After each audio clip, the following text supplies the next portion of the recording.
Hi and hello everyone. तो आज तक आप लोगों ने मुझे काउंसलिंग के बारे में इंफॉर्मेशन देते हुए सुना होगा या देखा होगा, लेकिन आज मैं इस लेक्चर में आपको एसी पढ़ाने वाला हूँ। ठीक है, तो आज आप मेरा टीचिंग वाला पार्ट भी देखेंगे इस वीडियो में। ठीक है, और मैं आप सभी से रिक्वेस्ट करूंगा कि जो भी बच्चा नीट 2022 में एग्जाम देने वाला है वो कहीं से भी 1 घंटा निकाल के, मुझे पता है आप कहीं ना कहीं कोचिंग कर रहे होंगे, वहां व्यस्त होंगे, आपका सिलेबस भी अभी कंप्लीट होने के लिए क्लासेस बहुत ज्यादा ले रहे होंगे, जो भी दिक्कत है, लेकिन 1 घंटा निकाल के आप देखें, आपको बेनिफिट जरूर मिलेगा। इसमें मैं आपको एसी पढ़ाने वाला हूं और ये उन बच्चों के लिए बहुत लाभदायक है जिन्होंने एसी एक बार पढ़ लिया है और वो उसका क्विक रिवीजन करना चाहते हैं या कुछ चीजें हैं जो वो नहीं समझ पाए तो वो इस वीडियो के माध्यम से समझ जाएंगे। ठीक है, तो अपन ज्यादा टाइम वेस्ट नहीं करते, सीधा स्टार्ट करते हैं। तो बेटा हमारे घर में जो अल्टरनेटिंग वोल्टेज आता है या अल्टरनेटिंग जो करंट आता है उसका इंस्टेंटेनियस इक्वेशन क्या होता है आप लोग जानते होंगे, इसमें तो कोई दिक्कत नहीं है ना।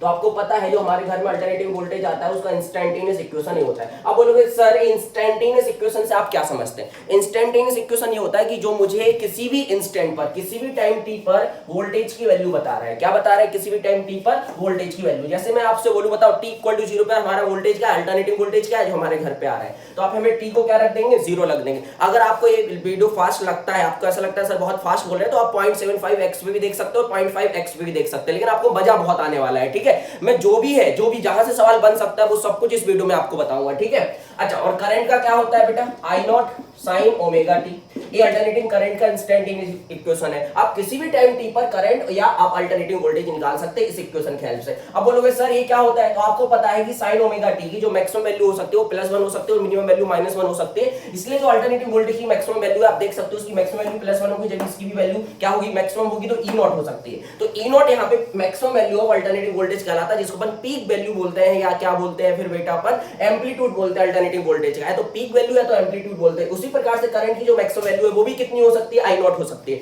यहाँ पे मैंने इन दोनों को सेम फेस में लिया है। अब फेस क्या होता है ये आप लोग समझ रहे होंगे क्योंकि आप एसी दूसरी बार पढ़ रहे हैं। मैंने आपको पहले ही बोला अगर आप एसी पहली बार पढ़ रहे हैं तो ये लेक्चर आपके लिए नहीं, उन्हीं बच्चों के लिए जो एसी पढ़ चुके हैं। ठीक है, ये दोनों सेम फेस में। तो हम करना क्या चाहते हैं, अब हमें करना क्या है, तो सबसे पहले अपन यहाँ पे आरएमएस वैल्यू और एवरेज वैल्यू की थोड़ी सी बात कर लेते हैं, फिर मजा आएगा अपन को। फिर अपन different types of AC circuit पढ़ेंगे। हमें देखेंगे बेटा कि अगर हमारा एसी सर्किट में सिर्फ रजिस्टर लगा हुआ है और उसमें अगर हम अल्टरनेटिंग वोल्टेज को अप्लाई कर दे तो हमारे करंट का इंस्टेंटेनियस इक्वेशन क्या होगा। क्या करंट सेम फेस में होगा अल्टरनेटिंग वोल्टेज के साथ, या फिर आगे होगा या पीछे होगा, लीड करेगा कि लैग करेगा? लीड करने का मतलब क्या है, लैग करने का मतलब क्या है, इनके बीच में फेस एंगल क्या होगा? बहुत मजा आने वाला है, बहुत ज्यादा मजा आने वाला है। देखो यहाँ पे तो यहाँ पे दोनों सेम फेस में है। ठीक है, अब यहाँ पे इनकी कौन सी वैल्यू पूछी जा सकती है आपसे? आरएमएस वैल्यू पूछी जा सकती है। आप सबको पता होगा आरएमएस वैल्यू क्या होती है, पीक वैल्यू का 1/√2 टाइम्स होता है। ठीक है, चाहे वो आपका अल्टरनेटिंग वोल्टेज के लिए हम बात करें या हम अल्टरनेटिंग करंट के लिए बात करें। ठीक है, और आपको ये पता होगा जो एवरेज वैल्यू होती है इस वाले एसी की, देखो हमें जो एसी पढ़ना है वो ये वाला पढ़ना है जिसका instantaneous equation sign omega T के टर्म्स मतलब साइनोसॉइडल होगा। ठीक है, कई प्रकार का हो सकता है, जैसे ऐसा भी हो सकता है A sine omega t, A कोई कांस्टेंट है, plus B cos omega t, ये भी आपका अल्टरनेटिंग करंट है।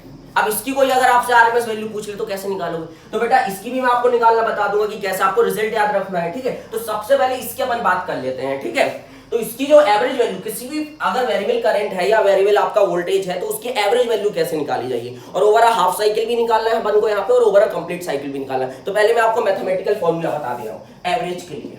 एवरेज को अपन ऐसे दो कोपचे बना के रिप्रेजेंट करते हैं। ठीक है, ये होता है आई डी टी 0 टू जितने भी टाइम पीरियड तक निकालना है। जैसे आपको हाफ साइकिल के लिए निकालना है तो आप t/2 ले लीजिए, जहां पे t क्या हो जाएगा, टाइम पीरियड हो जाएगा। हमारे घर में आने वाली अल्टरनेटिव वोल्टेज का जो टाइम पीरियड होता है वो 20 मिली सेकंड होता है, क्योंकि फ्रीक्वेंसी 50 हर्ट्ज होती है। फ्रीक्वेंसी कितनी होती है, 50 हर्ट्ज होती है। एक सेकंड में वो 50 साइकिल्स को कंप्लीट करता है, इसलिए जो टाइम पीरियड होता है वो 20 मिली सेकंड होता है, क्योंकि टाइम पीरियड होता है 1/फ्रीक्वेंसी, ये सब आप जानते हैं। ठीक है, तो याद रखिए हमारे घर में जो अल्टरनेटिव वोल्टेज आता है उसका जो टाइम पीरियड होता है बेटा वो 20 मिली सेकंड होता है। कितना होता है, 20 मिली सेकंड होता है टाइम पीरियड, और फ्रीक्वेंसी 50 हर्ट्ज होती है। और आपको पता है हमारे घर में जो अल्टरनेटिंग वोल्टेज आ रहा है वो कंटिन्यूअसली एक सेकंड में अगर हम बात करें 50 साइकिल्स को कंप्लीट करता है, और एक साइकिल में 2 बार 0 होता है, तो 100 टाइम्स 0 होता है। लेकिन आप तो बोलते हो 220 वोल्ट आ रहा है, तो ये 220 वोल्ट जो होती है ना वो आरएमएस वैल्यू होती है। वो क्या होती है, आरएमएस वैल्यू। तो जो एसी रोल प्ले करता है वही हमारी वो कांस्टेंट वैल्यू आरएमएस वैल्यू भी वही रोल प्ले करती है, सेम हीट प्रोड्यूस करती है। इसलिए अपन ने क्या किया, वेरिएबल करंट को कांस्टेंट करंट में कन्वर्ट कर लिया। ठीक है, तो आरएमएस जो करंट होता है वो डायरेक्ट करंट की वैल्यू होती है। ठीक है, तो मैं आपको एवरेज वैल्यू बता रहा था, ये होती है। ठीक है, 0 से हाफ साइकिल के लिए आप t/2 तक कर देंगे और कंप्लीट साइकिल के लिए आप 0 से t कर देंगे। ठीक है। इसकी डेफिनेशन क्या होती है, आरएमएस की डेफिनेशन क्या होती है, वो मैं आपको नहीं बताने वाला हूं, आपको काम की चीज बताने वाला हूं, क्योंकि मैं यहाँ पे क्विक रिवीजन करा रहा हूं, पढ़ा नहीं रहा हूं। मैं 1 घंटे में एसी को अगर खत्म करना चाह रहा हूं तो आपको ये सब बता नहीं सकता मैं डेफिनेशंस, क्योंकि उसमें फिर मुझे एसी कंप्लीट करने में 10 से 12 घंटे लगते हैं। ठीक है, ध्यान रखिए अगर अच्छे से आपको एसी पढ़ाना है। ये हो गया, ये हाफ साइकिल की आपको पता है इस करंट की या इस वोल्टेज की, आपको पता होना चाहिए इस करंट के इस वोल्टेज की जो हमारी एवरेज वैल्यू होती है ओवर हाफ साइकिल, वो क्या होती है, पॉजिटिव हाफ साइकिल की अगर हम बात करें तो क्या होती है बेटा, पता होगा आप लोग को 2i0/pi और 0.636 i0। पीक वैल्यू अगर पता है तो आपको एवरेज वैल्यू पता चलेगी over of positive half cycle में पॉजिटिव आएगी और नेगेटिव हाफ साइकिल में नेगेटिव आएगी, क्योंकि नेगेटिव हाफ साइकिल में नेगेटिव चार्ज भेजेगा और पॉजिटिव हाफ साइकिल में पॉजिटिव चार्ज भेजेगा, इसलिए। ठीक है, तो पॉजिटिव हाफ साइकिल के लिए इतना आएगा, नेगेटिव हाफ साइकिल के लिए क्या हो जाएगा, माइनस में आ जाएगा। ठीक है, अच्छा और फिर भाई ओवर ऑफ कंप्लीट साइकिल क्या आएगा, तो ओवर कंप्लीट साइकिल आपको पता है पॉजिटिव हाफ साइकिल में पॉजिटिव चार्ज भेजेगा, नेगेटिव हाफ साइकिल में नेगेटिव चार्ज भेजेगा, इसलिए जो एवरेज वैल्यू हो जाएगी वो 0 हो जाएगी। यही ट्रू आपका अल्टरनेटिव वोल्टेज के लिए, जब तक आपका इक्वेशन इस टाइप का इंस्टेंटेनियस इक्वेशन इस टाइप का है तो आपका ये ट्रू है। ठीक है, लेकिन अगर इस टाइप का है तो फिर ये ट्रू नहीं होगा, उस केस में आपको इस फॉर्मूला की हेल्प से निकालना पड़ेगा। तो कुछ टाइप का अल्टरनेटिव स्टैंडर्ड करंट है, उनका मैं आपको बता दे रहा हूं कि पीक वैल्यू क्या होती है और आरएमएस वैल्यू क्या होती है, तो आप उनका याद रखिए। पीक वैल्यू का 1/√2 टाइम्स ही आरएमएस होता है। अब यहाँ पे अगर मुझे आरएमएस वैल्यू निकालनी हो, आरएमएस का मतलब क्या होता है, रूट मीन स्क्वायर। क्या होता है, रूट मीन स्क्वायर। तो पहले क्या करो, मीन मतलब एवरेज, स्क्वायर तो पहले करंट का स्क्वायर कर दो, लो कर दिया। अब इसका एवरेज ले लो, लो ले लिया। अब इसका क्या कर दो, रूट ले लो। अब देखो तुम इसको एग्जाम में सॉल्व करोगे तो डर जाओगे, क्योंकि आपको पहले आई का स्क्वायर करना है, फिर उसका इंटीग्रेशन करना है, फिर 0 से t उसको क्या करना है, सॉल्व करना है, फिर नीचे dt। ऐसा मत करना, इंटीग्रेशन उड़ा दिया, dt ने dt को उड़ा दिया, ऐसा मत करना है ना। ये ऑपरेटर है, पहले आपको उसको परफॉर्म करना है, फिर बाहर आके अगर कुछ कैंसिल आउट होगा तो कैंसिल आउट करना है। तो यहाँ पे इस करंट की जो आरएमएस वैल्यू आती है वो आपको पता होगी, वो आती है I0/√2। कितनी आती है, I0/√2। ठीक है, इसको अपन बोल सकते हैं 0.707 I0। इतना समझ में आ गया आपको, इतना आना चाहिए। ठीक है, अब मैं कुछ टाइप के आपको और स्टैंडर्ड अल्टरनेटिव करंट के इक्वेशन बता रहा हूं, उनकी भी आपको आरएमएस वैल्यू याद होनी चाहिए, आपको इसको सॉल्व नहीं करना है। ठीक है, अच्छा यहाँ पे मैंने over half cycle over complete cycle नहीं बोला है, क्योंकि आरएमएस चाहे ओवर हाफ साइकिल निकालो चाहे ओवर कंप्लीट साइकिल निकालो सेम ही आएगा, I0/√2 ही आएगा, लेकिन एवरेज अलग अलग आता है, इसलिए वहां पे मैंने बोला था ओवर हाफ साइकिल और ओवर कंप्लीट साइकिल। ठीक है, जैसे इस टाइप का करंट का इक्वेशन, ये अल्टरनेटिव वोल्टेज के लिए भी ट्रू है। ठीक है, I0 sin omega t cos omega t। अब देखो बेटा, इसको क्या है, अपन यहाँ पे नहीं देख सकते कि हमारी जो पीक वैल्यू है वो क्या है, क्योंकि हमें मल्टीप्लिकेशन में है ना साइन और कॉस, तो इसको थोड़ा सा कन्वर्ट कर लेते हैं। इसको हम ऐसा लिख सकते हैं बेटा, ऐसा लिख सकते हैं, ये जो लिखा है ना वही ये भी लिखा है। जैसे मैं बोलूं 4 + 3 और इसकी जगह पे लिख दूं 7, तो ये और ये सेम है कि अलग अलग है, बेटा सेम है। उसी प्रकार से ये और ये क्या है, सेम है। तो बोलोगे सर ये और ये सेम है, तो फिर आपने ऐसा लिखा क्यों, सर हम कैसे लिखेंगे, तो उसके लिए आपको जोड़ना आना चाहिए। वो जोड़ना मैं इस लेक्चर में नहीं सिखाऊंगा, ठीक है, क्योंकि उतना टाइम मेरे पास नहीं है कि 2 वेव्स को या 2 एसएचएम को कैसे जोड़ते हैं, 2 अल्टरनेटिव करंट को कैसे जोड़ते हैं, नहीं बताऊंगा। ये तो बहुत सिंपल हो गया, मैंने क्या किया, 2 से मल्टीप्लाई कर दिया, 2 से डिवाइड कर दिया, तो 2 sin थीटा cos थीटा हो गया, sin 2 थीटा लिख दिया, समझ गए होंगे। अब यहाँ पे पीक वैल्यू I0 नहीं है, यहाँ पे पीक वैल्यू इस करंट की जो है वो I0/2 है, ध्यान रखेंगे। पीक वैल्यू I0/√2 है, पीक वैल्यू I0/√2 है इस करंट की। ठीक है, पीक वैल्यू I0/√2 है। तो आरएमएस वैल्यू कितनी हो जाएगी, आरएमएस वैल्यू कितनी हो जाएगी बेटा, तो आरएमएस वैल्यू हो जाएगी 1/√2 times of this peak value, तो कितनी हो जाएगी 2√2। ठीक है, इतना समझ में आ गया। तो इस वाले करंट के आपको ये याद रखना है। तो ये पीक वैल्यू क्या होती है, अगर इस टाइप का करंट का इक्वेशन है तो पीक वैल्यू क्या होती है और आरएमएस वैल्यू क्या होती है। आरएमएस वैल्यू हमेशा 1/√2 टाइम्स ऑफ पीक वैल्यू होता है। ठीक है, चलो एक और देख लेते हैं, a sin omega t plus b cos omega t। अब यहाँ पे अगर कोई पूछ ले कि करंट की पीक वैल्यू क्या है, तो देखो बेटा आप यहाँ देख के नहीं पता लगा सकते, लेकिन इसको अगर हम कन्वर्ट कर लें, अगर मैं इसको ऐसे लिख लूं a² + b² root sin omega t plus tan inverse b/a, coefficient of cos अपन कोफिशिएंट ऑफ sin, याद रखिए। अब हो सकता है मे बी कि पहले cos हो फिर sin हो, तो रटना नहीं है कि बाद वाला पहले वाला, ऐसे नहीं, कोफिशिएंट ऑफ cos अपन कोफिशिएंट ऑफ sin। बेटा ये जो लिखा है, ध्यान देना, ये जो लिखा है और ये जो लिखा है एक ही चीज लिखी है, ये एक ही चीज लिखी हुई है, अलग अलग बिल्कुल भी नहीं है, ये एक ही चीज लिखी हुई है। सर तो कैसे आपने इसको ऐसे लिखा, देखो बेटा जब आप बचपन में थे तो आपके लिए अलग होता था और ये अलग होता था कि नहीं होता था, लेकिन आज आपके लिए और ये क्या होता है, सेम होता है। उसी प्रकार से अभी आप बचपन में हो, ऐसा समझो साइन और कॉस के लिए अभी आप बचपन में हो, इसलिए आपके लिए अलग है, लेकिन ये दोनों एक ही चीज है। अगर तुम्हें मेरी बातों पे बिलीव नहीं हो रहा है तो आप देखो ओमेगा टी को 0 डिग्री रख लेना और यहाँ पे आई की वैल्यू निकालो और ओमेगा टी को 0 डिग्री यहाँ रख लेना और यहाँ से आई की वैल्यू निकालना, आपको सेम मिलेगी क्योंकि दोनों चीजें सेम ही है। लेकिन बेटा अगर सेम है तो सर आपने ऐसा लिखा क्यों? अगर सेम है तो आपने लिखा क्यों? अरे बेटा ऐसा लिखने से मुझे यहाँ पे पीक वैल्यू दिख गई करंट की और मुझे इनिशियल फेस भी दिख गया। क्या दिख गया? पीक वैल्यू दिख गई करंट की और करंट का क्या दिख गया? इनिशियल फेस भी दिख गया। तो यहाँ पे पीक वैल्यू ऑफ करंट कितना आ गया बेटा? √a² प्लस b स्क्वायर और यहाँ पे इनिशियल फेस कितना आ गया? तो वो आ गया tan इनवर्स b बाई। ये इनिशियल फेस कहलाता है, पूरा फेस कहलाता है, ठीक है, पूरा फेस कहलाता है और इनिशियल फेस कहलाता है। इतना समझ में आ गया? तो आपको आरएमएस और एवरेज के बारे में थोड़ा सा नॉलेज तो हो गया होगा। आगे बढ़ते हैं। अब मजा आने वाला है। अब अपन को करना क्या है? अब समझना एसी में अपन को करना क्या है। एसी में अगर तुमको V बराबर आई आर आता है, पूरा एसी आता है। V बराबर आई आर आता है कि नहीं? ओम्स लॉ तो आता होगा ना। V बराबर आई, पूरा एसी आता है, पूरा एसी। मेरा वीडियो काम कर रहा है कि नहीं देख लेता हूँ। हाँ ठीक है, कर रहा है। अब देखो बेटा, हमें कुछ एसी सर्किट के बारे में पढ़ना है, जिसमें क्या है पहले देखो, मैं बहुत स्पीड में पढ़ा रहा हूँ, आपको इसको 0.5x या 0.75x में देखना है, ध्यान रखिए। और ये उन बच्चों के लिए जो एसी पढ़ चुके हैं और रिवीजन करना चाहते हैं, उन बच्चों के लिए नहीं जो एसी पहली बार पढ़ना चाह रहे हैं, ठीक है। फेसर डायग्राम मैं बता दूंगा, आप लोग जानते होंगे क्या होता है, पहले देख लो। ये है हमारा AC circuit containing only resistor और इस रेजिस्टर का रेजिस्टेंस कितना है? R।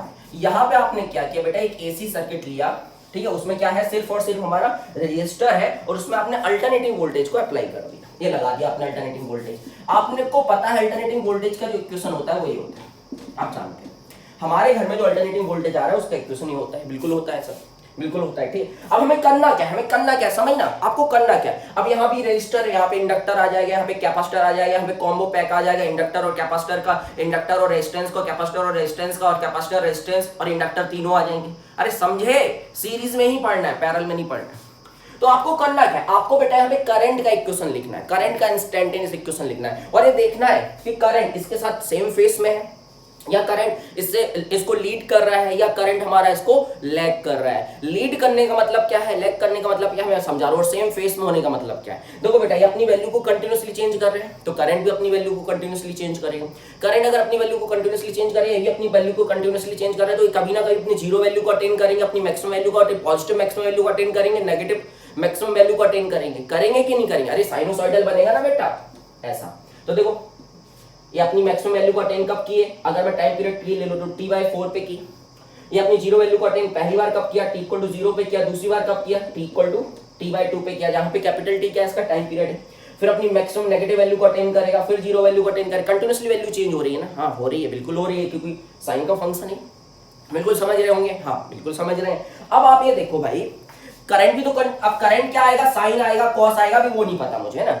लेकिन अगर करंट भी साइन आ गया, मतलब सेम फेस में होगा करंट और अल्टरनेटिंग वोल्टेज, तो इसका मतलब ये हो गया कि दोनों अपनी मैक्सिमम वैल्यू, अपनी zero value, maximum negative value एक ही टाइम पर अटेन करेंगे, एक ही टाइम पर। मतलब जब हमारा अल्टरनेटिव वोल्टेज की मैक्सिमम वैल्यू वो अटेन करेगा जिस टाइम पर, उसी समय पर इसमें करंट भी मैक्सिमम होगा, करंट भी अपनी मैक्सिमम वैल्यू को अटेन करेगा। जब हमारा अल्टरनेटिव वोल्टेज जीरो होगा, उसी समय पे हमारा अल्टरनेटिंग करंट भी क्या होगा, जीरो होगा। ये सेम फेस का मतलब होता है। अब ऐसा हो सकता है करंट आगे भी हो सकता है, लीड कर सकता है करंट। लीड करने का मतलब क्या है कि भैया करंट पहले अपनी मैक्सिमम वैल्यू को अटेन करेगा, पीछे पीछे ईएमएफ चलेगा, पीछे पीछे वोल्टेज चलेगा, अल्टरनेटिव वोल्टेज पीछे पीछे चलेगा। और लैग करने का मतलब क्या है कि भैया अल्टरनेटिव वोल्टेज पहले अपनी मैक्सिमम वैल्यू को अटेन कर लेगा, अल्टरनेटिव वोल्टेज अपनी पहले मैक्सिमम वैल्यू को अटेन कर लिया, फिर करंट पीछे पीछे चलेगा, करंट पीछे पीछे चलेगा। तो कब करंट पीछे चलता है, कब करंट आगे चलता है, कितने फेस एंगल से चलता है, ये सब चीजें हम देखने वाले हैं। और मैं आपको बता रहा हूं, इसमें फाइनल में एक फॉर्मूला दूंगा, उससे तुम पूरा एसी खत्म कर सकते हो 5 मिनट में, एसी पूरा खत्म कर सकते हो 5 मिनट में। चलिए यहाँ पे करंट का इक्वेशन लिखना है। अच्छा तुम ये बताओ मुझे,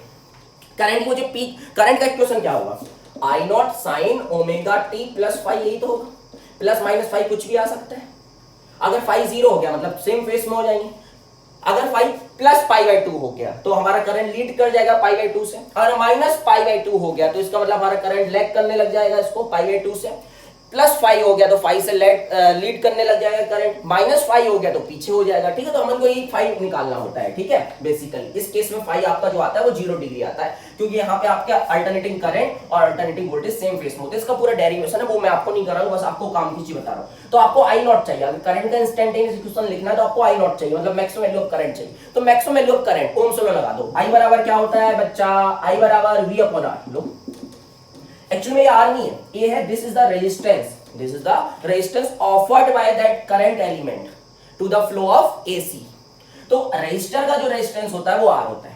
और ये देखो ये independent of the source frequency होता है, ध्यान रखेंगे, independent of the source frequency. कितना अच्छा है, रंग नहीं बदलता है, अपने ये रंग नहीं बदलता। अगर 30 ओम का इसका रेजिस्टेंस है तो वो 30 ओम ही रहेगा, सोर्स की फ्रीक्वेंसी चेंज करने से नहीं हो। लेकिन जो कैपेसिटर होंगे, जो इंडक्टर होंगे, वो रंग बदलने वाले हैं, क्योंकि हमें कोई ऐसा भी तो चाहिए जो सोर्स की फ्रीक्वेंसी को देख के अपने आप को बदल ले। तो रजिस्टर नहीं बदल सकता, रजिस्टर नहीं बदल सकता, ठीक है, बस हो गया। अब यहां ध्यान देना, अगर कुछ नहीं लिखा होता तो वो आरएमएस वैल्यू होती है, अगर मैंने यहाँ कुछ नहीं लिखा तो आरएमएस वैल्यू है करंट की। और ये भी क्या है, अल्टरनेटिव वोल्टेज का आरएमएस। अगर आपको पीक वैल्यू निकालना है तो यहाँ पे जब आप पीक लेंगे तो यहाँ पे भी पीक लेना है, अगर यहाँ पे आप आरएमएस लेना है तो यहाँ पे भी आरएमएस लेना है, ये ध्यान रखेंगे। ऐसा नहीं करना है कि यहाँ पे आप करंट की आरएमएस वैल्यू निकाल रहे हैं और यहाँ पे आप पीक वैल्यू ले रहे हैं, बिल्कुल भी ऐसा नहीं करना है। ये ऐसा नहीं करना है कि आप यहाँ पे करंट की पीक वैल्यू ले रहे हैं और आप अल्टरनेटिव वोल्टेज की आरएमएस वैल्यू रख रहे हैं, ऐसा नहीं करना। या तो दोनों की आरएमएस रखो, यहाँ आरएमएस रखोगे तो आरएमएस मिलेगा और यहाँ पीक रखोगे तो पीक मिलेगा।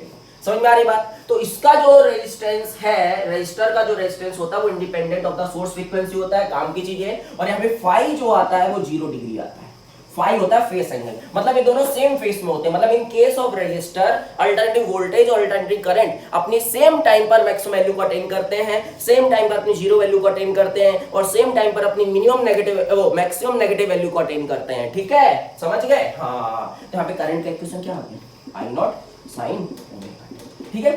इसका अगर हम कोसाइन ले ले तो वो इसका पावर फैक्टर कहलाता है। एक्चुअली में अगर मुझे पावर डिसिपेटेड निकालना होता है ना तो मुझे पावर फैक्टर की जरूरत होती है। किसकी जरूरत होती है? Power factor. तो इस फेस एंगल का हम कोसाइन ले ले, कॉस ले ले तो वो हमारा क्या कहलाता है? Power factor. तो इसका पावर फैक्टर कितना आ जाएगा?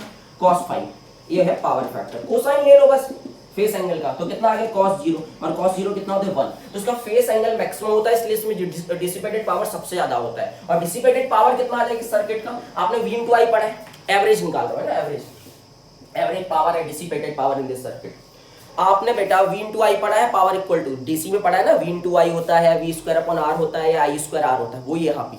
लेकिन यहाँ ध्यान देना, यहाँ पे आपको V² तो लिखना है लेकिन उसकी आरएमएस वैल्यू लेनी है, ठीक है, क्योंकि ये तो कंटिन्यूअसली चेंज हो रहा है ना। तो E² कौन सा? ई आरएमएस वाला, ठीक है। आरएमएस तो कांस्टेंट रहता है किसी अल्टरनेटिव वोल्टेज का, ठीक है। अपॉन आर की जगह पे आपको, हाँ यहाँ पे आर लिख लो, आगे चल के जेड हो जाएगा, है ना। आर इक्विवेलेंट यहाँ पे जेड कहलाता है, ठीक है। ये आरएमएस का स्क्वायर अपॉन आर इंटू, ये नहीं कहलाएगा V² अपॉन आर, साथ ही साथ पावर फैक्टर का मल्टीप्लाई करना होता है। ये हो गया dissipated power in this circuit या एवरेज पावर, ठीक है। तो ये पावर भी हो गया, तो यहाँ समझ में वाली। अच्छा, अब यहाँ पे आपने करंट क्या लिख दिया बेटा? I0 sin omega T. अब बेटा ये जो आपका लिखा है, ये दोनों चीजें आप इसको ग्राफ के थ्रू भी रिप्रेजेंट कर सकते हो। मतलब आपको ग्राफ बना के बताना है तो आप ऐसे ग्राफ भी बना सकते हो। ई का ग्राफ ऐसा बनेगा, यहाँ पे आई का ग्राफ भी ऐसा बनेगा, सेम बनेगा। क्यों बनेगा बताओ सेम? क्यों बनेगा सेम? क्योंकि देखो बेटा ए भी साइन का फंक्शन, ए भी साइन का फंक्शन है, कुछ चेंज नहीं आएगा। तो देखो यहाँ पे आप देख भी सकते हो ग्राफ में, ये ई का मान लो, ये आई का मान लो। आप देख भी सकते हो कि जब हमारी अल्टरनेटिव वोल्टेज की मैक्सिमम वैल्यू जिस टाइम पर हो रही है उसी समय पे अल्टरनेटिव करंट की भी अपनी मैक्सिमम वैल्यू हो रही है कि नहीं हो रही है? तो यहाँ पे अच्छा मैंने यहाँ पे I0 कम लिया हुआ है E0 से। बताओ I0 कब कम होगा E0 से? जब R क्या होगा? ग्रेटर देन 1 ओम होगा। तो मैंने ये माना हुआ है कि यहाँ पे R ग्रेटर देन 1 है, इसलिए मैंने I0 को कम लिया हुआ है। E0 से अगर हमारा R इक्वल टू 1 हो जाता तो I0 E0 की वैल्यू सेम हो जाती है, और अगर हमारा R लेस देन 1 हो जाता तो फिर पीक वैल्यू ऑफ करंट हमारी ज्यादा हो जाती। इतनी चीज समझ में, यही चीज आपको हर एक सर्किट के लिए करना है। यही आपको इंडक्टिव सर्किट के लिए करना है, जब हमारा इंडक्टर होगा सिर्फ सर्किट में, फिर हमारा कैपेसिटर होगा। समझ रहे हैं ना कि नहीं? बहुत ही आसान है ना? नहीं है ना? बताओ यार, आई इक्वल टू क्या? आई इक्वल टू क्या है? V अपॉन आर, खत्म बात। अब आरएमएस निकालना है तो V RMS upon R. V RMS नहीं बोलेंगे यहाँ पे, E RMS बोलेंगे, ठीक है, ठीक है। चलो अब आ जाते हैं इंडक्टर में। कितना समझ में आ गया? यहाँ पे फेस एंगल कितना है? 0 है, ठीक है। अच्छा, इसको आप फेसर डायग्राम के थ्रू भी रिप्रेजेंट कर सकते हैं। फेसर डायग्राम कैसा बनेगा इसका? ये आई हो जाएगा, ये तुम्हारा I0 हो जाएगा, E0 हो जाएगा। दोनों सेम फेस में ना बेटा, दोनों सेम फेस में ना। यहाँ पे आप आरएमएस वैल्यू भी लिख सकते हो, उनकी पीक वैल्यू अगर नहीं लिखनी। इनकी जो लेंथ होती है वो किसको रिप्रेजेंट करती है? इनकी पीक वैल्यू, इनकी आरएमएस वैल्यू को। और उनके जो प्रोजेक्शन होते हैं यहाँ पे वाई एक्सिस पे, वो इनकी इंस्टेंटेनियस वैल्यू को रिप्रेजेंट करती है। कंटिन्यूअसली घूम रहा है ना बेटा, यहाँ पे दोनों की फ्रीक्वेंसी सेम है, सेम फ्रीक्वेंसी से घूम रहा है। यही तो हमारा फेसर डायग्राम कहलाता है, ये तो हमारा फेसर डायग्राम कहलाता है। तो उसका फेसर डायग्राम ऐसे बनेगा, ठीक है। समझ में आ गया? बहुत बढ़िया। आगे बढ़े, आगे बढ़े, बहुत बढ़िया। अब चलो आगे देखते हैं। अब यहाँ पे अपन क्या लेने वाले हैं? Pure inductive circuit. क्या लेने वाले हैं यहाँ पे? Pure inductive circuit. 2 मिनट रुकिएगा। प्योर इंडक्टिव सर्किट तो बना लो भाई साहब यहाँ पे। ये इंडक्टर हो गया, ये प्योर इंडक्टर, इसमें रेजिस्टेंस नहीं है। वैसे आपकी कॉइल के पास रेजिस्टेंस भी होता है, मतलब रेजिस्टर भी होता है, उसके पास रेजिस्टर होता है उसका, और उसका इंडक्टेंस भी होता है। यहाँ पे सिर्फ और सिर्फ इसका इंडक्टेंस दिया आपको L। प्योर इंडक्टिव कॉइल है आपकी, है ना। अब इसमें क्या करोगे, इसमें फिर से करंट का इक्वेशन लिखना है। तो इसमें जो करंट का इक्वेशन आता है वो आता है आई नॉट, ये आएगा ही साइन ओमेगा टी। अब इसमें करंट या तो π/2 आगे होगा या तो पीछे होगा, जो मतलब मैं इसका डेरिवेशन नहीं बता रहा हूं, आपको फाइनल बता रहा हूं। तो आप याद ऐसे रख सकते हैं एली द आइसमैन से, एली द आइसमैन। इसमें फायदा क्या होगा, देखो एल मतलब इंडक्टर, एल मतलब इंडक्टर। इंडक्टर में हमारा अल्टरनेटिंग वोल्टेज आगे होता है करंट से, और सी मतलब कैपेसिटर, कैपेसिटर में हमारा करंट आगे होता है वोल्टेज से। और कितना होता है, जब सिंगल सिंगल होते हैं तो देखो सिंगल सिंगल में आपके दो ही केस बन सकते हैं, या तो 0 हो गया तो π/2 होगा 5, या तो 0 हो गया तो π/2 होगा। बाकी केसेस में क्या हो सकता है, तो π/3 भी हो सकता है, π/4 भी हो सकता है। मैं बाद में समराइज करूंगा इसको, ठीक है। तो यहाँ पे आप देख सकते हो इंडक्टर के में अगर करंट पीछे होता है, करंट पीछे होता है, करंट पीछे आ रहा है ना, ई पहले आ रहा है, तो वोल्टेज आगे होता है, करंट पीछे होता है, करंट पीछे होने की वजह से -π/2 आ जाएगा। इसको आप ऐसा भी लिख सकते हैं cos ओमेगा, ऐसा भी आप लिख सकते हैं, क्योंकि साइन अच्छा ऐसा नहीं, माइनस आ जाएगा ना। क्यों आ जाएगा माइनस, आप समझ गए होंगे। पहले इसमें माइनस का साइन और माइनस थीटा करेंगे इसको, फिर माइनस बाहर आ जाएगा, फिर साइन थीटा हो जाएगा। और π/2 minus theta, sine π/2 minus theta क्या होता है, कॉस थीटा होता है कि नहीं होता है, ठीक है, समझ गए होंगे। तो बच्चों को एक टफ इसलिए लगता है क्योंकि इसमें थोड़ी सी ना साइन और कॉस का ये बोलना चाहिए फॉर्मूले यूज होते हैं, और साइन और कॉस के बारे में नॉलेज होना बहुत जरूरी है अगर आपको अल्टरनेटिंग करंट पढ़ना है। तो चाहे आपका वो SHM हो, वेव ऑप्टिक्स हो, तो उसमें आपको साइन और कॉस का अच्छे से ज्ञान होना बहुत जरूरी। उनके ग्राफ क्या होते हैं, वो पीरियोडिक फंक्शन होते हैं, तो कितने समय तक उनकी वैल्यू रिपीट होती है। अगर मैंने लिख दिया cos थीटा इक्वल टू 0 तो थीटा की क्या क्या वैल्यू होगी। अगर मैंने लिख दिया cos थीटा इक्वल टू +1 तो थीटा की क्या क्या। आप लोग क्या करते हो 0 से 90 तक में, तो आपको पता है अगर मैंने cos थीटा इक्वल टू 1 लिख दिया तो आपको पता है वो कब हुआ, 0 डिग्री पे होगा। लेकिन एक बार थोड़ी ना होता है +1, ये कई बार होता है, कई बार रिपीट करता है ना अपनी वैल्यू को। तो ये सब पता होना चाहिए आपको, जब भी आपको कंस्ट्रक्टिव इंटरफेरेंस डिस्ट्रक्टिव इंटरफेरेंस पढ़ने में मजा आएगा। कोई दिक्कत नहीं, कोई दिक्कत नहीं। अब देखो यहाँ पे करंट क्या कर रहा है, करंट पीछे है, मतलब लैगिंग कर हमारा है ना, किससे, अल्टरनेटिंग वोल्टेज से। कितने फेस एंगल से है, π/2। कितने फेस एंगल से बेटा, π/2 से, ठीक है। अब यहाँ पे, अब यहाँ समझना, यहाँ पे I नॉट क्या होगा, तो ये होगा E नॉट। अब नीचे क्या आता है बेटा, नीचे क्या आता है, R आता है ना, मतलब रेजिस्टेंस आता है ना, जो ऑफर करेगा ये करंट एलिमेंट किसके फ्लो को, to the flow of AC। तो यहाँ पे जो आता है वो आता है ओमेगा एल। अब यहाँ पे देखो, इसको अपन बोलते हैं X L, the resistance offered by the inductor, the resistance offered by the inductor, या the opposition to the flow of AC offered by the inductor. इसको अपन बोलते हैं इंडक्टिव रिएक्टेंस। कुछ नहीं है बेटा, ये रेजिस्टेंस है इंडक्टर का। ये क्या है, रेजिस्टेंस है इंडक्टर का, जो ये अपन ऑफर करेगा to the flow of AC। इसकी भी यूनिट ओम होती है क्योंकि तो रेजिस्टेंस है बेटा, तो इसकी यूनिट भी तो क्या होगी, ओम होगी। बस इसको अपन रेजिस्टेंस नहीं बोलते, इसको अपन रेजिस्टर के रेजिस्टेंस को रेजिस्टेंस बोलते हैं, लेकिन इंडक्टर के रेजिस्टेंस को अपन इंडक्टिव रिएक्टेंस बोलते हैं। क्या बोलते हैं इसको, इंडक्टिव रिएक्टेंस। आप लोग जानते होंगे ये चीज। और यहाँ पे सबसे अच्छी बात क्या है बेटा, यहाँ पे सबसे अच्छी बात क्या है कि इंडक्टिव रिएक्टेंस मतलब इसका रेजिस्टेंस ओमेगा पे डिपेंड कर रहा है। ओमेगा मतलब सोर्स की फ्रीक्वेंसी, ओमेगा मतलब सोर्स की फ्रीक्वेंसी, मतलब ज्यादा फ्रीक्वेंसी वाला करंट आएगा, ज्यादा फ्रीक्वेंसी वाला अगर आपने अल्टरनेटिंग वोल्टेज लगा दिया तो उसका ये ज्यादा अपोजिशन करेगा। लेकिन अगर आपने कम फ्रीक्वेंसी वाला अल्टरनेटिंग वोल्टेज लगा दिया तो उसका ये कम अपोज करेगा। मतलब कहने का ये है कि फॉर DC, अगर मैं यहाँ पे AC की जगह DC लगा दूं, DC का जो ओमेगा होता है वो 0 होता है। अरे तो अपनी वैल्यू को चेंज ही नहीं करता ना DC, तो ओमेगा 0 होता है, तो एक्सेल क्या हो जाएगा, 0। मतलब यहां से AC और DC दोनों चल के आ रहे हैं। अगर AC और DC दोनों चल के आ रहे हैं तो आपको पता है बेटा ये DC को जाने देगा, DC को कोई भी रेजिस्टेंस ऑफर नहीं करेगा। लेकिन रेजिस्टर को इससे मतलब नहीं है, रेजिस्टर तो बोलता है चाहे AC आए चाहे DC आए, हम तो सबके लिए सेम रेजिस्टेंस ऑफर करेंगे, हम तो सबके लिए सेम रेजिस्टेंस ऑफर। लेकिन ये बोलता है नहीं, अगर सोर्स की फ्रीक्वेंसी ज्यादा होगी तो हम ज्यादा रेजिस्टेंस ऑफर करेंगे, और सोर्स की फ्रीक्वेंसी कम होगी तो हम कम रेजिस्टेंस ऑफर करेंगे। और DC के लिए सोर्स की फ्रीक्वेंसी मतलब DC सोर्स अगर आपका तो उसकी फ्रीक्वेंसी 0 होती है, इसलिए एक्सेल क्या हो गया यहाँ पे बेटा, 0 हो गया। मतलब ये DC को पास कर देता है, इसको कोई रेजिस्टेंस ऑफर नहीं करता। लेकिन AC के लिए यहाँ पे आप ग्राफ बना लोगे ना, I का कैसा बनेगा, E का कैसा बनेगा, E का बनाना है आपको साइन का, और I के लिए कौन सा बनाना है, माइनस कॉस का। और आप ये देखोगे कि यहाँ पे आपकी जो अल्टरनेटिव वोल्टेज है अपनी मैक्सिमम वैल्यू को पहले अटेन करेगा, पीछे ये चलेगा क्योंकि लैग कर रहा है ना ये, ठीक है। और यहाँ पे आप फेसर डायग्राम कैसे बनाएंगे वो भी बता दे रहा हूँ। देखो ये आपका क्या हो जाएगा, E या E नॉट, तो करंट यहाँ पे नीचे आएगा। क्यों आएगा नीचे, और वो भी π/2 से आएगा, करंट नीचे आएगा। क्योंकि यहाँ पे अगर आप देखो क्लॉकवाइज जाते हैं तो लैगिंग होती है, और एंटी क्लॉकवाइज जाते हैं तो लीडिंग होती है। ये सब आपने फेसर डायग्राम में पढ़ा हुआ। मैं यहाँ पे सिर्फ और सिर्फ रिवीजन करा रहा हूँ, ऐसा फेसर डायग्राम बनेगा। ग्राफ आप बना सकते हैं, साइन का आपको आता है, कॉस का आपको आता है, कॉस का जस्ट अपोजिट कर देना, मतलब कॉस जो ऊपर से स्टार्ट होता है उसको नीचे से कर देना, बन जाएगा। मेरे पास देखो बोर्ड छुटकू सा है ना बेटा, बता नहीं सकता हूँ। देखो यार आप लोग का भी मजा आता होगा ना, बहुत लोगों के पास डिजिटल बोर्ड है, वो उस पर पढ़ा सकते हैं, पढ़ाते हैं इवन, क्योंकि उन्होंने पैसा कमा लिया। बेटा मैं पैसे कमाने में काम नहीं करता, आपको पता है मैं काउंसलिंग भी फ्री ऑफ कॉस्ट करता हूँ, 1 रुपए किसी से नहीं लेता हूँ। मैं चाहूँ तो ले सकता हूँ लेकिन नहीं लेता हूँ। तो बेटा मेरे पास रिसोर्सेज कम है, लेकिन मैं जो आपको क्वालिटी दे रहा हूँ, जो मैं कंटेंट दे रहा हूँ, वो आपको कोई नहीं दे सकता। ये बहुत अच्छी चीज बता रहा हूँ। और ये भी बता रहा हूँ कि यहाँ पे ये नहीं चल रहा है कि मैं कहीं से देख के पढ़ा रहा हूँ या नहीं, बेटा 7-8 साल का ये एक्सपीरियंस बोल रहे हैं, ठीक है। तो जिन बच्चों ने इसी पढ़ा होगा उनको समझ में आ रहा होगा कि सर भी क्या बता रहे हैं, और जिन्होंने नहीं पढ़ा है उनके लिए लेक्चर है भी नहीं। मैं पहले ही बोल दिया था ये चीज कि भैया जो पहली बार पढ़ रहे हैं उनके लिए लेक्चर नहीं है, उनके लिए जो पढ़ चुके बस रिविजन करना चाहते हैं, ठीक है। एसी में क्या होगा, एसी में ओमेगा 0 नहीं होता तो ये रेजिस्टेंस ऑफर करेगा, ये भी 0 नहीं होगा, ये रेजिस्टेंस ऑफर करेगा। तो एसी को ये रोकता है, एसी को मतलब रेजिस्टेंस ऑफर करता है, ब्लॉक नहीं करता लेकिन रेजिस्टेंस ऑफर करता है। ब्लॉक तो कब करता है, जब इनफाइनाइट हो जाता, तो ब्लॉक नहीं करता लेकिन हाँ बोलता है कि तुमको मैं जाने नहीं दूंगा। लेकिन डीसी को बोलता है निकलो तुम तो मेरे दोस्त हो, तुम मेरे भाई। इंडक्टर ऐसा बोलता है, ठीक है। यहाँ पे सब कुछ मैंने बता दिया।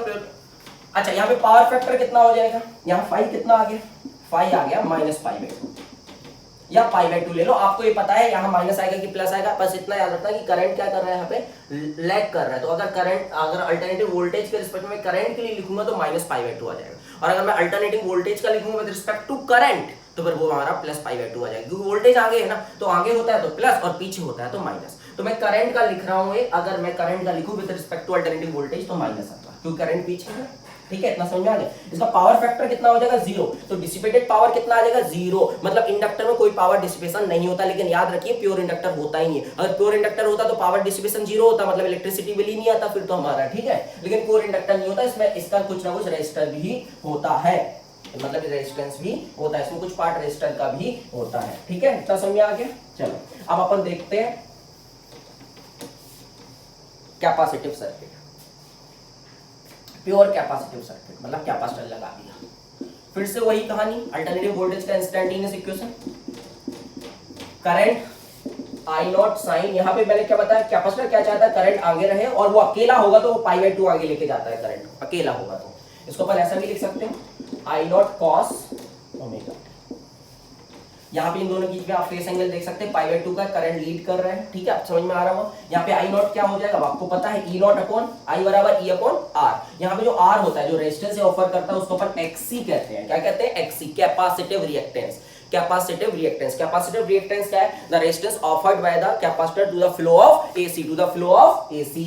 इसकी भी यूनिट क्या होगी, ऐसा यूनिट ओम होगी, इसकी भी ऐसा यूनिट क्या होगी, ओम होगी, ठीक है। चलो भाई मैं आपको फिर फेस एंगल निकालना भी सिखाऊंगा। अभी सिंगल एलिमेंट है इसलिए आपको ज्यादा दिक्कत नहीं हो रही है, लेकिन जब अपना कॉम्बो पैक आएगा तो थोड़ा दिक्कत हो सकता है। याद रखना, अगर सिर्फ रेजिस्टर है तो 0, इंडक्टर है तो -π/2। अपन अल्टरनेटिव वोल्टेज के रिस्पेक्ट में करंट की बात कर रहे हैं, और अगर हम लोग प्योर कैपेसिटर है तो +π/2। ये फेस एंगल है। अच्छा XC क्या होता है, XC होता है 1/ωc। देखो ये देखो, इसका भी जो रेजिस्टेंस है या कैपेसिटिव रिएक्टेंस है वो भी हमारी फ्रीक्वेंसी ऑफ द सोर्स पे डिपेंड करता है, लेकिन ये उल्टा है। वो क्या था, प्रोपोर्शनल था, XL प्रोपोर्शनल था, XC का है इनवर्स। अरे समझे। अब क्या होगा फॉर DC, ध्यान देना, फॉर DC क्या होगा, ओमेगा क्या होता है 0, तो XC कितना आ जाएगा, इनफिनाइट। एनीथिंग अपॉन 0 क्या होता है, इनफिनाइट आ जाएगा ना। तो बेटा ये तो ब्लॉक कर देगा डीसी को तो ये जाने ही नहीं देगा, ब्लॉक कर देगा। इनफिनाइट रेजिस्टेंस, अरे इतना ज्यादा रेजिस्टेंस ऑफर करेगा कि डीसी इसके चंगुल से बच के बाहर नहीं जा सकता, डीसी बाहर नहीं जा सकता। एसी के लिए क्या हो जाएगा, तो एसी के लिए कुछ रेजिस्टेंस ऑफर करेगा, जो हमारा एक्सी है वो 0 नहीं होगा, कुछ रेजिस्टेंस ऑफर करेगा। तो एसी को कुछ रेजिस्टेंस ऑफर करेगा, लेकिन बहुत कम करेगा, क्योंकि इनवर्स है ना, ओमेगा जितना ज्यादा होते जाएगा एक्सी कम होते जाएगा, तो कम करेगा, लेकिन थोड़ा बहुत करेगा, कम करेगा, कम। मतलब अपन ये बोल सकते हैं एसी को जाने देगा और डीसी को ब्लॉक कर देगा, यहाँ पे फाई कितना है बेटा, फाई है यहाँ पे π/2। पावर फैक्टर कितना हो जाएगा, इसका भी पावर फैक्टर 0 हो जाएगा, मतलब एवरेज डिसिपेटेड पावर इसमें भी क्या हो जाएगा आपका 0। तो इतनी चीज आपको पढ़नी है, याद रखिए। कभी कभी इसमें अच्छे सवाल ऐसे बनते हैं कि आपको ना जो कैपेसिटिव रिएक्टेंस देगा वो 50 हर्ट्ज पे देगा, है ना, और आपको जो सोर्स की फ्रीक्वेंसी होगी वो 100 हर्ट्ज कर देगा। तो आपको कैपेसिटिव रिएक्टेंस को क्या कर लेना, 100 पे हाफ हो जाएगा क्योंकि इनवर्स प्रोपोर्शनल है ना। तो अगर आपकी फ्रीक्वेंसी डबल होती है तो कैपेसिटिव रिएक्टेंस जो है आपका वो क्या हो जाएगा, हाफ हो जाएगा, और इंडक्टिव रिएक्टेंस क्या हो जाएगा, डबल हो जाएगा। तो कई बार ऐसा होता है कि वो आपको उनकी जो कैपेसिटिव इंडक्टेंस या आपके जो कैपेसिटिव रिएक्टेंस या जो आपका इंडक्टिव रिएक्टेंस है उनकी वैल्यू ना वो 50 हर्ट्ज पे देता है और सोर्स की फ्रीक्वेंसी 100 कर देता है, तो वहां पे उनकी वैल्यूज चेंज हो जाएगी। लेकिन रजिस्टर के रेजिस्टेंस की वैल्यू चेंज नहीं होगी। अगर रजिस्टर का रेजिस्टेंस 50 ओम है, 50 हर्ट्ज पे भी है, तो 100 हर्ट्ज पे भी वो 50 ओम ही होगा, 150 हर्ट्ज पे भी 50 ओम ही होगा। बट आप समझ रहे होंगे मैं क्या बात कर रहा हूं, ठीक है। अच्छा, इसको याद करने के लिए कौन किसको ब्लॉक करता है, कौन किसको पास करता है, उसके लिए मेरे पास एक तरीका भी है, वो भी आप देख लो। लेकिन वो तरीके मतलब मैं तो चाहता हूं कि आप कॉन्सेप्ट के साथ पढ़े, वो तरीके शॉर्ट ट्रिक्स मुझे नहीं लगता कि फिजिक्स में कभी काम आती हैं। जो आपको शॉर्ट ट्रिक्स दे रहा है मतलब वो आपको उल्लू बना रहा है, सिंपल सा लॉजिक है। फिजिक्स में कभी शॉर्ट ट्रिक्स काम नहीं आती क्योंकि शॉर्ट ट्रिक्स से वही सवाल बनेगा, वो हर जगह नहीं लगेगा, और जो फाइनल एग्जाम में सवाल आना है ना बेटा वो नहीं आएगा जो आप अभी कर रहे हो, कुछ नया मिलेगा आपको वहां पे। तो कॉन्सेप्ट सीखोगे तो कुछ भी नया मिलेगा, तो आप हमेशा बना लोगे, ठीक है। एक बच्चे ने मुझे बताया कि सर हम ऐसे याद कर लें क्या। मैंने कहा अरे वाह, तुमने कितना मस्त तरीका बताया। बोले सर देखो डायरेक्ट करंट आता है, ऐसे आता है तो रुक जाता है, ब्लॉक कर दे, और एसी आता है मस्त ऐसे घूमते घामते, तो एसी इसको निकाल दे, एसी को अलाउ कर देता है कि जाओ भाई। तो समझ में आ रही बात। और इंडक्टर कैसा होता है हमारा, ऐसा। अब यहाँ पे जब डीसी आता है तो डीसी तो सीधा निकल जाता है, लेकिन जब यहाँ पे एसी आता है, एसी आता है बेटा तो फंस जाता है इस कॉइल में। तो ये क्या हो गया, इंडक्टर किसको ब्लॉक करता है, किसको रेजिस्टेंस ऑफर करता है, तो एसी को करता है और डीसी को जाने देता है। कैपेसिटर एसी को तो जाने देता है लेकिन डीसी को ब्लॉक कर देता है, इनफिनिट रेजिस्टेंस ऑफर करता है, ठीक है। तो ये आपको समझ में आ गया होगा, ठीक है। चलो अब जल्दी से अपन देखते हैं आर एल सर्किट। आर होगा और एल होगा, ये है रजिस्टर और ये है, अच्छा ये तो आपको समझ में आ गया होगा कि अगर मैं यहाँ एक्सएल ले लूं, यहाँ ओमेगा ले लूं, this is what frequency of the source, this is what inductive reactance, this is the resistance offered by the inductor to the flow of AC। तो अपन ने देखा था XL is proportional to omega, मतलब ऐसे। और अगर मैं यहाँ XC ले लेता तो ऐसे, और अगर मैं यहाँ पे R ले लेता तो ऐसे, क्योंकि जो R है रेजिस्टेंस हमारा वो हमारी सोर्स की फ्रीक्वेंसी पे डिपेंड नहीं करता। तो कभी कभी आइडेंटिफाइड एलिमेंट करके आ जाता है कि भैया ऐसा बना, अपोजिशन ले लेगा यहाँ पे और यहाँ पे सोर्स की फ्रीक्वेंसी ले लेगा और बोलेगा ऐसा ग्राफ बना, तो आप पहचानो ये कौन है, तो आप पहचान लेना इंडक्टर है। अगर ओमेगा के साथ साथ उसका अपोजिशन बढ़ रहा होगा तो आप समझ जाना, सोर्स की फ्रीक्वेंसी के साथ साथ अगर उसका अपोजिशन बढ़ रहा होगा तो आप समझ जाना वो इंडक्टर है। कम हो रहा होगा तो कैपेसिटर और कांस्टेंट रह रहा होगा तो वो रेजिस्टर, ठीक है। चलो अब आगे बढ़ते हैं। कौन सा है बेटा, आर एल, ठीक है। ये लगा दिया भाई सब, फिर से वही कहानी, अरे बार बार वही कहानी। यहाँ तो आपको ग्राफ भी नहीं बनाने, सिर्फ फेसर डायग्राम बनाने हैं, फेसर डायग्राम से आप समझ जाओगे। अच्छा यहाँ पे एक चीज और मैं आपको बता दूं, अच्छा यहाँ बताना जरूरी है। तो यहाँ पे जैसे मान के लो बच्चा क्या करता है, यहाँ पे बोला मैंने 30 वोल्ट का वोल्टेज ड्रॉप है और यहाँ पे 40 का है। मैं बोलूंगा बताओ इसका क्या होगा, अल्टरनेटिव वोल्टेज का आरएमएस वैल्यू क्या। ये मैं सब आरएमएस वैल्यू लिख रहा हूँ, इनके वोल्टेज ड्रॉप की कौन सी वैल्यू लिख रहा हूँ, आरएमएस। यहाँ पे वोल्टेज की मैं आरएमएस वैल्यू ले रहा हूँ, तो इसकी अप्लाइड वोल्टेज की आरएमएस वैल्यू क्या होगी। तो बच्चा बोलता है 30 और 40 70, अरे 70 नहीं होगा, तो सेम फेस में होता है जब 70 होता है बेटा, ये सेम फेस में थोड़ी ना है। यहाँ पे π/2 का एंगल आता है, तो वेक्टर्स के जैसा करना है यहाँ पे π/2, तो यहाँ पे √30 30 का स्क्वायर प्लस 40 का स्क्वायर। तो जो अप्लाइड वोल्टेज की यहाँ पे अगर दोनों रजिस्टर होते, ध्यान दो दोनों रजिस्टर होते तो फिर यहाँ 70 होता। अगर यहाँ पे वोल्टेज ड्रॉप की आरएमएस वैल्यू 30 होती, यहाँ पे वोल्टेज ड्रॉप की आरएमएस वैल्यू 40 होती और दोनों रजिस्टर होते तो यहाँ 70 होता। तो अप्लाइड वोल्टेज की आरएमएस वैल्यू 70 होती क्योंकि सेम फेस में होता तो जुड़ जाते। यहाँ पे क्या है ना बेटा, यहाँ पे π/2 का फेस एंगल है इस वोल्टेज और इस वोल्टेज में। इस वजह से यहाँ पे जो रिजल्टेंट निकाल, आपको पता है जब दो वेक्टर्स परपेंडिकुलर होते तो रिजल्टेंट कैसे निकाला जाता था, रिजल्टेंट का मैग्नीट्यूड √a² + b² से निकाला जाता है, वैसे यहाँ पे निकालते। तो यहाँ पे फेसर डायग्राम में बनाऊं, मैं करंट को यहाँ रेफरेंस ले रहा हूँ, ध्यान देना। तो VR तो ऐसे ही आ जाएगा क्योंकि आपको पता है वोल्टेज अक्रॉस R और उसमें बहने वाला करंट दोनों सेम फेस में होता है, करंट दोनों में सेम होगा क्योंकि सीरीज में है। और ये VL क्या होता है, वोल्टेज अक्रॉस L क्या हो जाएगा, इंडक्टर क्या चाहता है, करंट पीछे रहे, तो VL ऐसा जाएगा। तो यहाँ पे आप देख सकते हैं VL आपका आगे है करंट से π/2 फेस एंगल। यहाँ पे I यहाँ ले लो, यहाँ VR ले लो, I की वैल्यू कम मान लो, ठीक है, और कुछ नहीं। तो यहाँ पे जो अप्लाइड EMF या अप्लाइड वोल्टेज की जो आरएमएस वैल्यू होगी वो कितनी होगी, ठीक है, पहली चीज। और बेटा यहाँ पे अगर आप आरएमएस वैल्यू ले रहे हैं अप्लाइड वोल्टेज की, तो यहाँ पे भी वोल्टेज ड्रॉप की आपको अक्रॉस आर आरएमएस वैल्यू लेना है, यहाँ पे भी आरएमएस वैल्यू लेना है। तो RMS RMS RMS peak peak peak peak peak peak RMS RMS RMS, ऐसा मत करना इसकी पीक वैल्यू इसकी आरएमएस वैल्यू, ऐसा बिल्कुल मत करना। यहाँ करंट क्या आएगा, तो यहाँ करंट आपका आ जाएगा बेटा, अगर करंट की हम आरएमएस वैल्यू निकालना है तो ईएमएफ की आरएमएस वैल्यू, ईएमएफ की RMS value upon R equivalent, क्योंकि यहाँ पे दो कंपोनेंट है तो आर इक्विवेलेंट करोगे। लेकिन आर इक्विवेलेंट में देखो क्या होता है, दोनों रेजिस्टर होते हैं तो आर इक्विवेलेंट क्या होता है सीरीज में R1 प्लस R2, लेकिन यहाँ दोनों रेजिस्टर नहीं है ना, फेस एंगल आ रहा है ना बेटा, तो रेजिस्टर नहीं है दोनों। अगर रेजिस्टर नहीं है तो यहाँ पे अपन आर इक्विवेलेंट को, यहाँ आर इक्विवेलेंट को बोलते हैं जेड, क्या बोलते हैं Z, impedance of the circuit, impedance नामकरण है बेटा और कुछ नहीं है, इंपीडेंस ये आर इक्विवेलेंट ही है बस इस सर्किट का, ये समझ लो आप, ये आर इक्विवेलेंट ही है इस सर्किट का, क्या है आर इक्विवेलेंट। जैसे मान लो एक रेजिस्टर होता है, एक दूसरा रेजिस्टर होता है, इसका रेजिस्टेंस R1 इसका रेजिस्टेंस R2, आप डीसी सोर्स से कनेक्ट कर देते हैं। मैं यहाँ बोलता है करंट क्या होता है, तो आप क्या बोलते हैं यहाँ पे करंट, आप करंट बोलते हो V upon R equivalent, R equivalent क्या होता है R1 प्लस R2, तो ये यहाँ पे आर इक्विवेलेंट इस सर्किट का इफेक्टिव रेजिस्टेंस ही है बेटा, यहाँ पे कहाँ गया भाई, हाँ ठीक है इंपीडेंस। अब यहाँ पे इंपीडेंस कितना आएगा बेटा, इंपीडेंस आएगा यहाँ पे, अभी याद रखना आपको, ये आएगा XL का स्क्वायर प्लस R का स्क्वायर, खत्म। अगर R और C होगा तो क्या हो जाएगा, XC का स्क्वायर प्लस R का स्क्वायर रूट में, बस हो गया।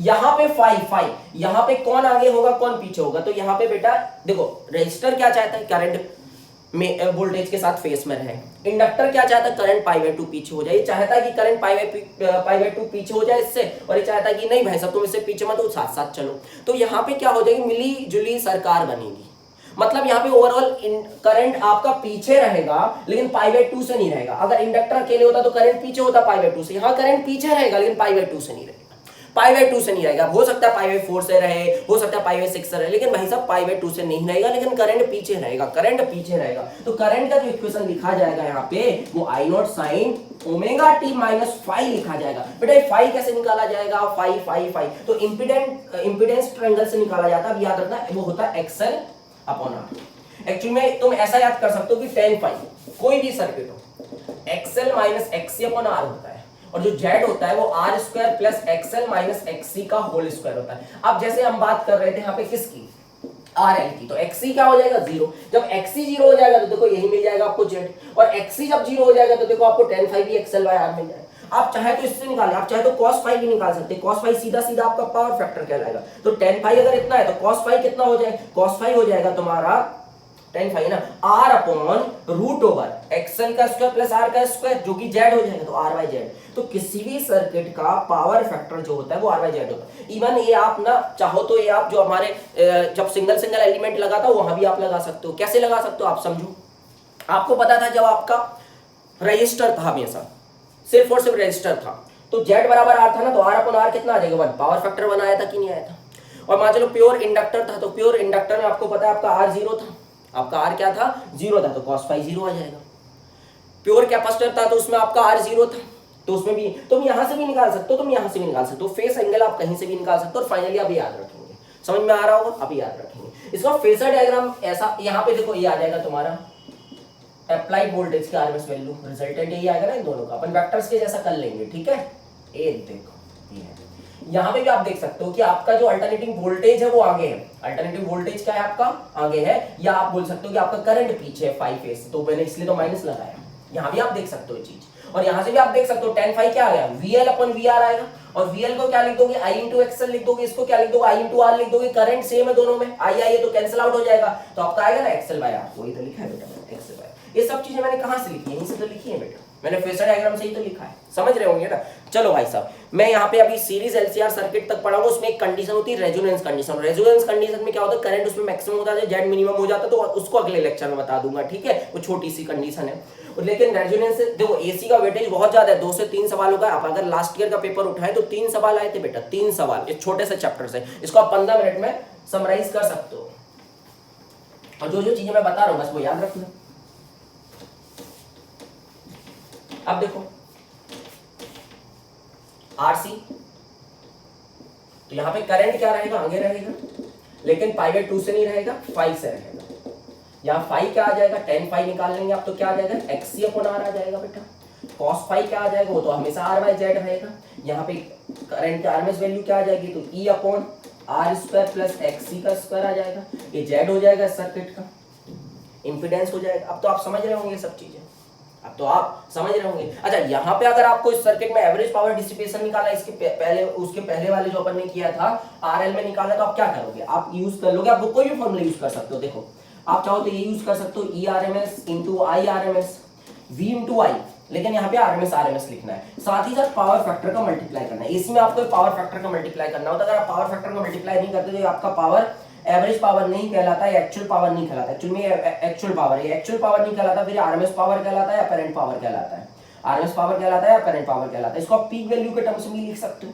आप वी स्क्वायर अपन आर वाला भी यूज कर सकते हो, तो आप ये भी यूज कर सकते हो। अब आर की जगह यहाँ क्या यूज करोगे बेटा, जेड। आर की जगह यहाँ जेड यूज करोगे, आर इक्विवेलेंट ही तो लोगे ना यार, आर इक्विवेलेंट लो। हाँ अगर किसी एलिमेंट में निकालना हो आर में, बोलो इसमें क्या है, इसमें तो जीरो है, जो भी यहाँ पावर लॉस हो रहा है वो तो बेटा इसी में हो रहा है ना, तो इसका पावर लॉस हमारा सर्किट का पावर लॉस के बराबर हो जाएगा। ठीक है, तो कभी कभी इंडिविजुअल एलिमेंट में भी निकालने को पूछ सकता है, तो इंडिविजुअल एलिमेंट में आपको क्या करना है, इंडिविजुअल एलिमेंट का आप यहाँ पे जेड लेंगे और यहाँ पे पावर फैक्टर उस इंडिविजुअल एलिमेंट का लेंगे। ठीक है, cos फाई। और क्या यूज कर सकते हैं, आई स्क्वायर आर होता है, तो आई आर एम एस का square into Z into cos phi. आप समझ रहे होंगे बेटा, इसमें और कुछ रह गया है क्या, ये जेड हो गया आपका, पावर फैक्टर हो गया, फेस एंगल निकाल लोगे आप, आपका यहाँ करंट आगे है, लेकिन π/2 से आगे नहीं होगा, या अकेले होता तो करंट π/2 से आगे होता। ठीक है, यहाँ पे भी आप फेसर डायग्राम बना सकते हो। फेसर डायग्राम कैसे बनेगा, देखो ये करंट हो गया, ये VR हो गया, VC कैसा जाएगा, ऐसे नीचे जाएगा, ये π/2 पीछे रहेगा क्योंकि करंट आगे रहता है ना। फिर इसमें आप क्या करोगे, वही समझ गए होंगे, ये फाई आ जाएगा। तो देखो इसमें करंट आपका फाई फेस एंगल से आगे है, क्योंकि आगे होने का मतलब एंटी क्लॉकवाइज, पीछे होने का मतलब क्लॉकवाइज। ठीक है, क्लॉकवाइज तो पीछे है और एंटी क्लॉकवाइज है तो आगे है, लीड कर रहा है। ठीक है, हो गया, बन गया बेटा। अब क्या बताऊं मैं इसको, अब आप समझ गए होंगे, तो आपका क्विक रिवीजन टाइप का हो गया होगा थोड़ा सा। ठीक है, और देख लो, एक लास्ट और बता देता हूँ, सीरीज एलसीआर सर्किट, उसमें रेजोनेंस कंडीशन होती है, उसमें मजा आता है। रेजोनेंस कंडीशन में 10-15 उसकी प्रॉपर्टीज होती है, उसमें से कोई भी एक भी अगर कंडीशन फुलफिल हो रही तो वो रेजोनेंस में कहलाएगा, और अगर एक कंडीशन फुलफिल हो रही तो बाकी बची हुई कंडीशन भी फुलफिल होगी। और रेजोनेंस सर्किट का बहुत यूज होता है बेटा, बहुत ज्यादा होता है। आपका रेडियो में होता है, आप रेडियो में ट्यूनिंग करते हैं ना, तो एक्चुअली आप सी की वैल्यू चेंज कर रहे होते हैं, और सी की वैल्यू आप चेंज कर रहे होते हो। अब रेडियो स्टेशन से आने वाले रेडियो वेव की फ्रीक्वेंसी और आपके सर्किट की फ्रीक्वेंसी दोनों मैच करेगी तो रेजोनेंस होगा और करंट मैक्सिमम हो जाएगा और आपको प्रसारण सुनाई देने लग जाएगा। मैं आपको ऐसे समझाता हूं, आपने झूला झूला है कभी, तो झूला झूलते समय आप जब एक सही समय पे फोर्स लगाते हैं पीछे से, जब भी उसके एम्पलीट्यूड क्या होते हैं, बढ़ते हैं, तो वहां पे आप जो फोर्स लगाते हो वो पीरियोडिक फोर्स लगाते हैं। तो एक झूला झूलने की फ्रीक्वेंसी थी और एक आपकी फोर्स लगाने की फ्रीक्वेंसी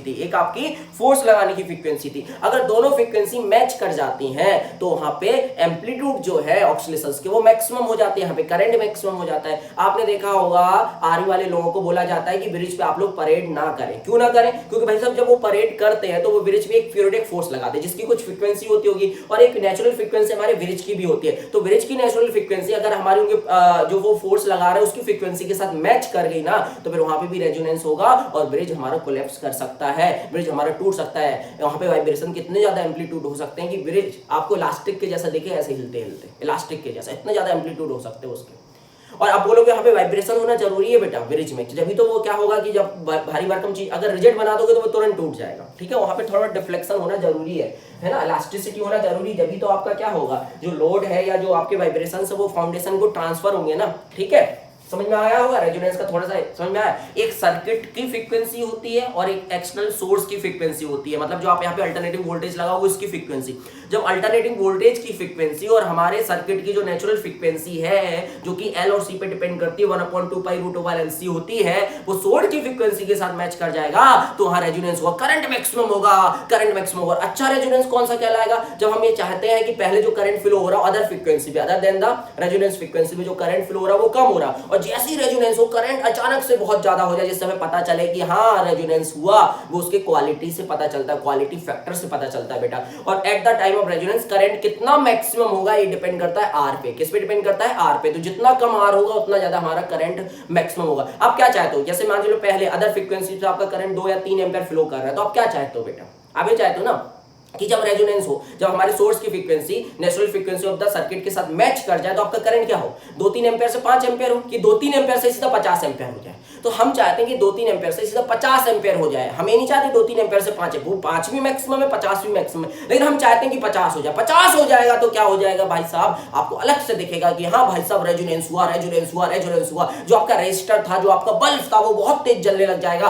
तो आपको समझ में आ जाएगा, आपने एक नेचुरल फ्रीक्वेंसी अपने सर्किट की रखी थी, आपको समझ में आ जाएगी हाँ भैया अब सोर्स की फ्रीक्वेंसी नेचुरल फ्रीक्वेंसी के बराबर हो चुकी है हमारे सर्किट की जो है। तो जो भी सोर्स होगा, अगर आपके पास एक अननोन सोर्स है जिसकी फ्रीक्वेंसी आपको नहीं पता, तो you can find out the frequency of the unknown source with the help of resonance circuit. आपको पता है जब आप एयरपोर्ट पे जाते हो तो आपको एक मेटल डिटेक्टर से पास किया जाता है, तो जैसे आप अगर कोई मेटेलिक चीज रखे रहते हो तो वहां पे साउंड आने लग जाता है, उनको पता चल जाता है। वो भी क्या होता है, अब जब मेटल डिटेक्टर से जा रहे हो तो वो कॉइल्स होती है, क्या होती है, कॉइल्स, इंडक्टर होता है एक्चुअली में। तो इंडक्टर और रेजोनेंस इस प्रकार, इंडक्टर और कैपेसिटर इस प्रकार से जुड़े रहते हैं कि हमारा सर्किट रेजोनेंस पर रहता है। जैसे ही आप इन कॉइल में से ऐसे अंदर पास करते हो ना बेटा, तो अगर आपके पास कोई मेटेलिक चीज है तो आपको पता है इसका इंडक्टेंस चेंज हो जाता है, इंडक्टेंस चेंज हो जाता है, एक्सेल चेंज हो जाता है, एक्सेल चेंज हो जाता है। तो फिर आपको पता है करंट में वहां पे पहले रेजोनेंस में था ये कैपेसिटर के साथ, है ना, मतलब सीरीज एलसीआर सर्किट रेजोनेंस में था। जैसे इसका एल चेंज हुआ आपका एक्सेल चेंज हुआ, एक्सेल चेंज होने से अब एक्सेल बराबर एक्सी नहीं रहा, मतलब करंट आपका बहुत ज्यादा गिर जाएगा सर्किट में अचानक से। और जैसे ही करंट बहुत ज्यादा गिर जाएगा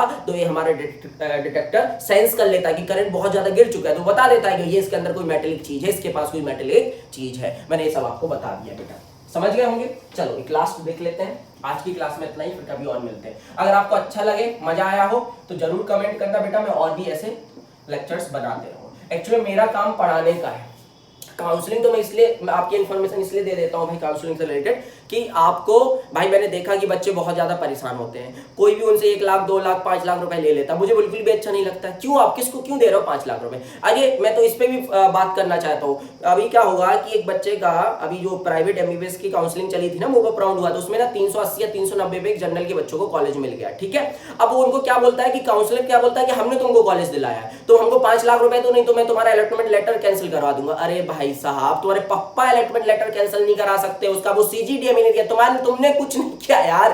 तुम लोग ना यार इतना उल्लू बनाते हो बच्चों को कि मैं क्या बताऊं। और बच्चे भी बेचारे मासूम होते हैं, बच्चे मन के सच्चे होते हैं, एक्चुअली मासूम होते हैं, उनको तो ये लगता है बस, और उनके माँ बाप को ये लगता है कि मेरे बच्चे का कैरियर बन जाए। बेटा आपको पेरेंट्स अगर आप सुन रहे तो मैं आपको यही बोलूंगा, आपके बच्चे ने मेहनत की है तो उसका करियर जरूर बनेगा। आपको किसी को भी 1 रुपए देने की जरूरत नहीं, और इवन कोई करवा ही नहीं सकता यार। अगर 380 वाले को मिला ना तो वो इसलिए मिला क्योंकि भाई साहब उसके टैलेंट की दम पे मिला है, वो इसलिए नहीं मिला कि उस काउंसलर ने आपकी हेल्प की है। भाई साहब वो तो काउंसलर होता नहीं होता, वो काउंसलिंग बिल्कुल, देखो आप काउंसलिंग पार्टिसिपेट करें, अगर आपको मिलना हो तो विदाउट काउंसलर भी मिल जाएगा। इधर की कोई काउंसलर आपको कॉलेज नहीं दिला सकता है, याद रखिए। आप 1 करोड़ रुपए भी देंगे तो भी नहीं दिला सकता। आप क्यों नहीं मानते ये चीज, क्यों अपना पैसा बर्बाद करो? मैं तो बैठा हूं यार दिन भर, तो आप लोगों की हेल्प करता हूं, कोई मना किया है तो कहा है आप पैसा। एक बच्चे का कॉल आया, सर वो बोल रहे हैं कि अगर आपने मुझे 5 लाख रुपए नहीं दिए मैं अलॉटमेंट कैंसिल, लेटर तुम्हारा कैंसिल कर। अरे कैसे करा देंगे, उनके पापा का जमीन है वो, उनके पापा ने दिया है अलॉटमेंट लेटर। ऐसे कौन काउंसलर है? लठ मारो, ऐसे जूता मारो बीच बाजार में साला, बस धंधा बना दिया हर चीज को। बच्चे मासूम है, बच्चे डरे हुए तो तुम उनको और डरा। उनके माँ बाप अपने बच्चे के करियर को लेके सीरियस है तो तुम उनको और सीरियस कर दो, पैसा ले लो, पैसा लूट लो। अरे मेहनत से कमाओ पैसा, मेहनत करो, मेहनत करने से, जो ये मेहनत मैं कर रहा हूं ना, ये मेहनत करो, सब पैसा सब कमा लेंगे। पैसा पैसा पैसा, नाम कमाओ, पैसा तो आ जाएगा खुद से। देखो ये अब यहाँ पे करंट का क्या होगा, अब यहाँ पे 2 केस बनते हैं बेटा। यहाँ पे आपका करंट आगे भी हो सकता है, करंट पीछे भी हो सकता है, ध्यान देना ये अच्छा है। यहाँ पे आपके 2 केस बनते हैं, करंट आगे भी हो सकता है, करंट पीछे भी। अगर एक्सएल ज्यादा है एक्सी से, ध्यान देना, एक्सएल ज्यादा है या वीएल ज्यादा है वीसी से, बात है कि आई का मल्टीप्लाई कर दो, आई तो दोनों में सेम, तीनों में सेम। तो यहाँ पे 2 केस बनते हैं। अगर एक्सएल ज्यादा है तो किसकी बात मानी जाएगी, एल की, और एल क्या चाहता है, करंट पीछे रहे तो -5 आ जाएगा। और एक्सी ज्यादा है तो एक्सी, सी की बात मानी जाएगी, सी क्या चाहता है, करंट आगे रहे, लेकिन π/2 से आगे नहीं रख पाएगा ये, क्योंकि यहाँ पे बाकी एलिमेंट भी तो है, ठीक है। तो यहाँ पे आई नॉट साइन ओमेगा टी +-5 दोनों आएगा, +-5 दोनों आएगा। +5 कब आएगा, मतलब आपका करंट लीड कब करेगा, जब एक्सी ज्यादा होगा एक्सएल से, और -5 कब आएगा, करंट लैग कब करेगा, लैगिंग। और ये सब तो मतलब समझ में आ गया होगा, जब एक्सएल ज्यादा होगा एक्सी से, एक्सएल ज्यादा होगा एक्सी से, ठीक है ना, समझ आ रहा है। tan phi कितना आ जाएगा यहाँ पे, tan phi आ जाएगा एक्सएल - XC/R, यही फॉर्मूला मैंने आपको बोला था पहले से, आप याद करके रखो, ठीक है। अगर LR है तो XC को 0 कर देना, CR है तो L को 0 कर देना, ठीक है। अब यहाँ पे एक चीज और देखो, आपको एक्सएल माइनस एक्ससी कब लिखना है, जब एक्सएल ज्यादा होगा। एक्ससी माइनस एक्सएल कब लिखना है, जब एक्ससी ज्यादा होगा। ठीक है, इतना तो समझ में आ रहा हो। और यहाँ पे करंट की आरएमएस वैल्यू क्या आ जाएगी, अल्टरनेटिव वोल्टेज की आरएमएस वैल्यू अपॉन जेड, और जेड कितना हो जाता है बेटा, R square plus XL minus XC का होल स्क्वायर। ठीक है, इतना बता दिया मैंने। अच्छा, अब जेड हमेशा ये रहेगा, चाहे आपका एक्सएल ज्यादा हो चाहे एक्ससी ज्यादा हो। ठीक है, यहाँ पे आप फेसर डायग्राम बना सकते हैं। यहाँ पे फेसर डायग्राम दो प्रकार का बनेगा, जब वीएल ज्यादा होगा वीसी से तो वीएल माइनस वीसी, मतलब वीएल के डायरेक्शन में रिजल्टेंट आ जाएगा, और वीएल और वीआर का लोगे तो वो परपेंडिकुलर हो जाएंगे। ठीक है, आप समझ रहे होंगे। तो जिनने भी एसी पढ़ा है उनके लिए लेक्चर मैं डेफिनेटली बोल सकता हूँ कि बेनिफिशियल होने वाला है। और बस इतना ही है आज के इस वीडियो में, मिलते हैं कभी और। चलो टाटा बाय बाय।